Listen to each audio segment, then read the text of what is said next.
কেউ যাতে না খায় আচারটা, সেটাই আমি চাই।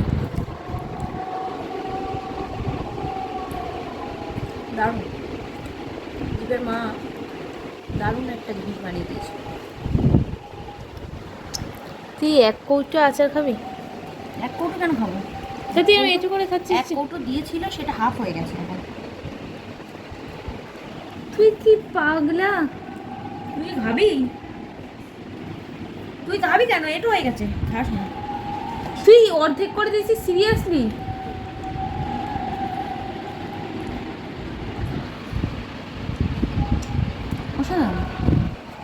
আমি খেয়েছি, আমি দিন যেটা খেয়েছি, হ্যাঁ, যত দিন যাচ্ছে টেস্ট হচ্ছে। আমি খেয়েছি অঙ্কিতার বাড়িতেই। অঙ্কিতার বাড়িটাই তো ঝাল কম দেওয়া ছিল।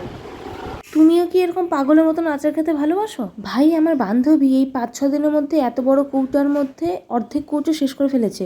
ওর এই আচার খাওয়ার পাগলামি দেখে তো আমার চোখ ছানা পড়া হয়ে গেল।